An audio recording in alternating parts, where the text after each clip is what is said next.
Welcome back to Nick Lenz Comic Corner Classics as Non-Classics. This is episode number 1372 and Doubleshot number 1266. I got two Marvel trades.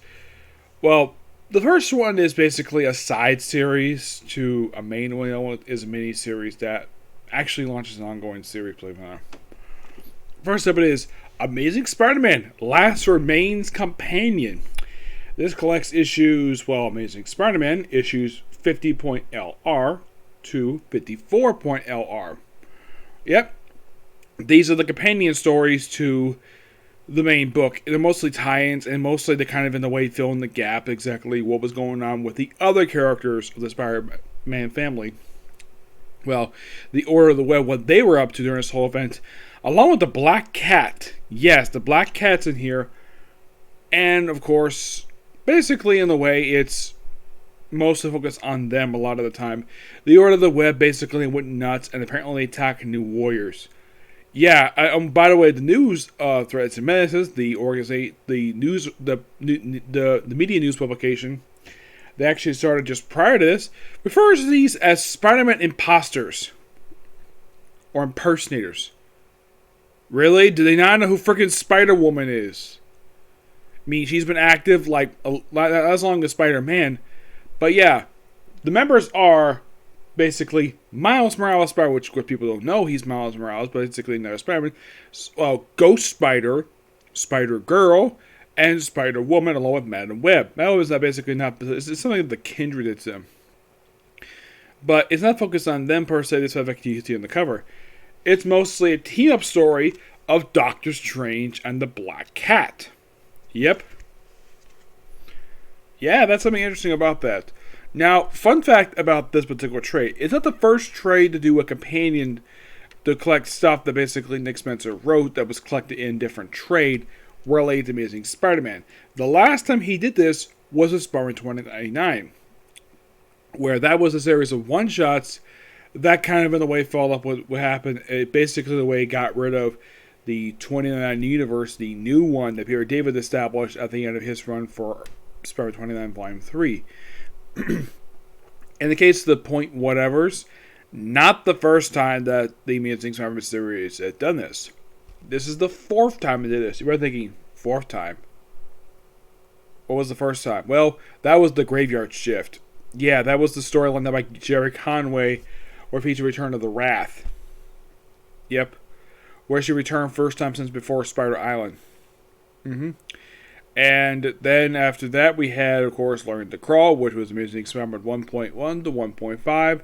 Then it was the awful Amazing Grace storyline. I like the name.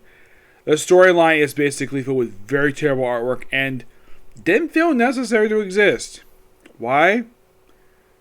Well, the only reason Marvel did it because, the last number one had these particular one-shots published alongside of it. This mini-series. Let's do the same thing with this volume. Even though the thing wasn't very good. And if you notice though, when this volume started, did Marv repeat what they did before with having a 1.1 right after they released issue 1? No. The reason why is because that book was not successful for them. And probably also because no one really liked it very much. This is actually a pretty neat idea. Now, how does Doctor Strange fit into this? Well, Black Cat stole the hand of Ashanti from him. Yeah, one of the objects from his, from his second term. Yeah, she broke and stole it, and she pretty much got Doctor Strange involved in this particular, all this stuff going on. Yep, Doctor Strange. We're thinking, really? Doctor Strange? Why would he be involved with a Spider-Man story? Well, he's been an integral part of the Spider-Man development since the 1960s. So, Nick Spencer is not the only writer who's done this, to have Doctor Strange pop up Amazing Spider-Man. The only reason why writers have done this is because what Stan Lee Stevie did in Amazing Spider-Man number 2, which they had the very first ever team-up of Doctor Strange and Spider-Man. And because of that annual, they've had frequent team-ups since then. I think that was published back in 1966, I think it was. So for about a little over 60 years, basically, Marvel writers done this. Where, not just Stan Lee and Steve Ditko, but other writers are basically frequent team-up Spider-Man with Doctor Strange.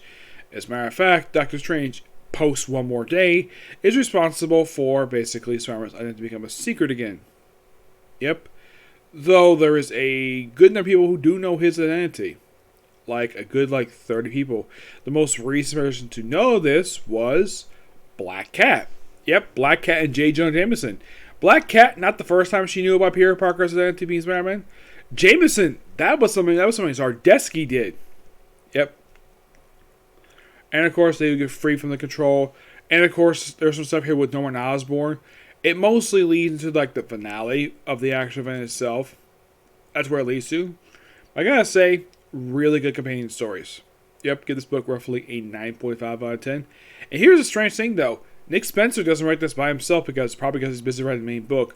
He could write this with Matthew Rosberg. Yep, he seriously does. Probably because he doesn't have time to do it himself. Now, the artwork for these issues is mostly done by Federico Benetti, who does pretty much all 5 issues in here. Though he has a co-artist on here. For issue 50.LR to 52.LR, he does it by himself. Though with the last 2 issues, he does it with Tagashi Mizawa. The cover artwork is done by Sarah Pacelli, Rachel Rosenberg, who does issue 50.LR, which I believe is the... Let's see, I believe this is a later issue.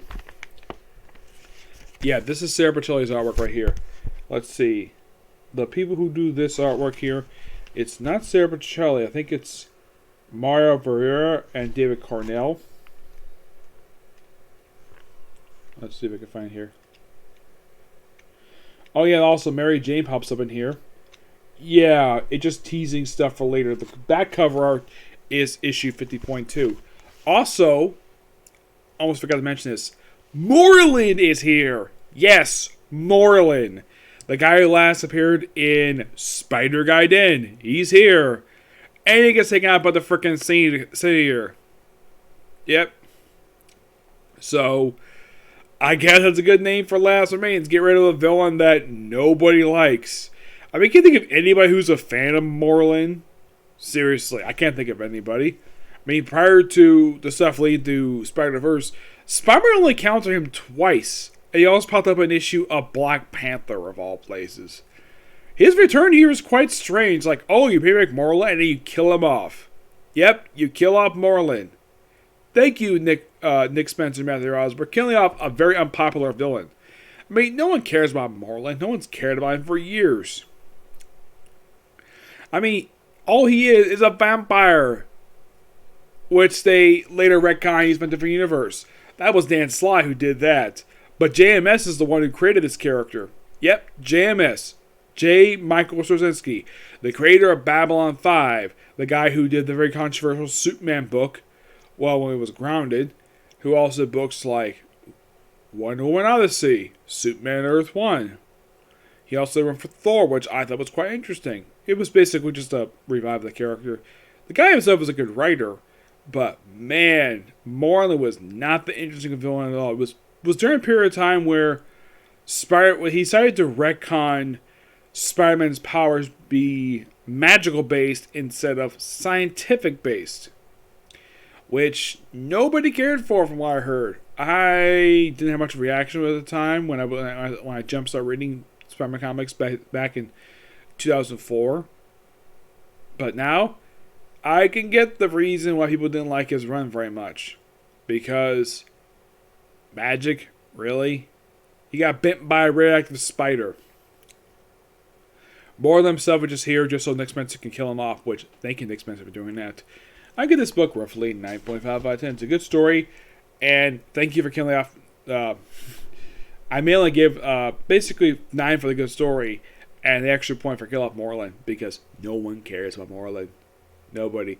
Though it is the first time he showed up since Spider-Man Gaiden, which that's quite something. At least by the time this storyline came out, which actually was just last year, I think it was, that this storyline came out. It was actually very recently. And it only had been like about 2-3 years since the last appearance, but who knows, we keep waiting for so long. Next up is Shang-Chi, Brothers and Sisters. This contains the mini-series of Shang-Chi, which apparently leads to an ongoing series. Yes. Marvel is giving Shang-Chi an ongoing series. The reason? Because he has a movie coming out, so they got to promote the movie. Yep. Yeah. Though technically this is a book, Shang-Chi book, just simply called Shang-Chi. Because a lot of the time when he's had his own book, usually it's his name is on the title, but the main title of the book is Master Kung Fu. Or Shang-Chi Master Kung Fu. But simply Shang-Chi, that's different. Because he's never done that before. No, not necessarily. Yeah. Now, prior to this miniseries coming out, the last thing that was published for him, I believe, was a miniseries.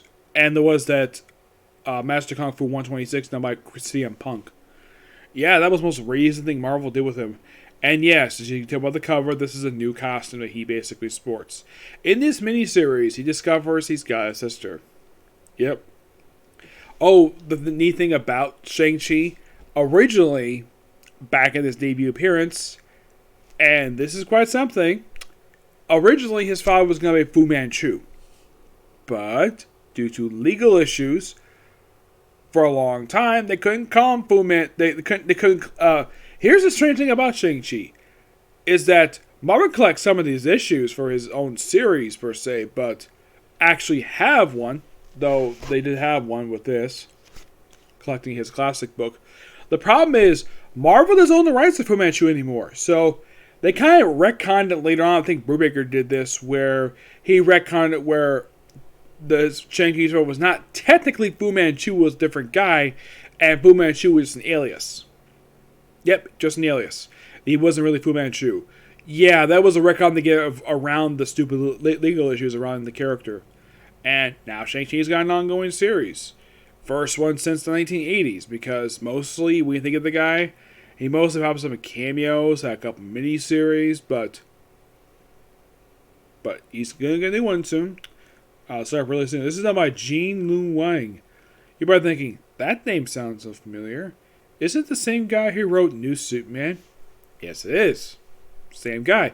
He also is the writer, of course, when you look him up. The first thing that you look up, basically, when you read up, is American Chinese. I have never read American Chinese. I have read New Superman, and I read his one for Superman. Yep. Though, interesting thing is, he's actually going to be writing Superman again really soon. Yes, as part of DC's Infinite Frontier. Yeah, it's supposed future Slate stuff. Oh, let's see if I can find it here.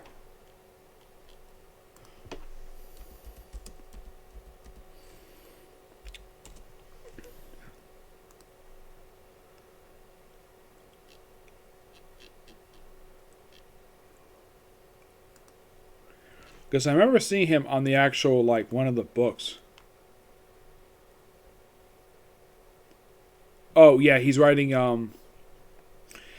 Batman Superman. He's taking over from Joshua Williams with issue number 16. So, yeah, he's going to write one book for Marvel, one for DC. Interesting. Now, my guess is basically Marvel gave him this book because he wrote New Superman, which is a Chinese knockoff of Superman. Yeah, which that was actually really good. Despite the fact, I actually don't really know what was the reason for the book's cancellation after, issue 24. I would have thought, though, the book would continue even under the name New Superman and Justice League of China. Especially since, the book was doing a lot better than Superwoman. And it was consistently a very good book. Just surprising the book got canceled. Yeah, as far as I can tell, it's the only book I can think of for DC that had no reason to be canceled. Trinity, I can see why, because it's probably as far as the writers were with the book, but New Superman? Not really, no. But what about this book?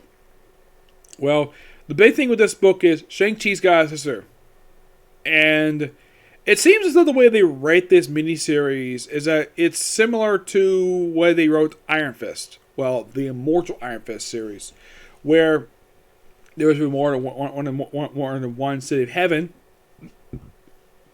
and these were representatives. And they had the whole thing of House thing, where it represented these different type of weapons, which sounds like something from Jeff Lemire's Green Arrow run. Which, okay, so I take inspiration from Mortal Iron Fist and Jeff Lemire's Hawkeye run, which, not a bad idea to do. I mean, Marvel's not doing much with Iron Fist except launching miniseries for him, but why not give some of his other to Shang-Chi? Okay, not a bad idea. Apparently, he's the leader of the House of the Hand. Yeah, they mentioned in the back, like they mentioned, like the whole, like they're in a character guide. There's the House of the Deadly Staff, led by a guy named Brother Staff. It's this guy here, who kind of looks like a Chinese Doctor Strange. And you have House of the Deadly Saber, led by this guy here, who is actually the guy in the last panel here. There is also House of Deadly Dagger, led by a woman named Sister Dagger. One of the 5 Weapon Society, yep. And this woman here, that is Shang-Chi's sister. Yep. Sister Hammer.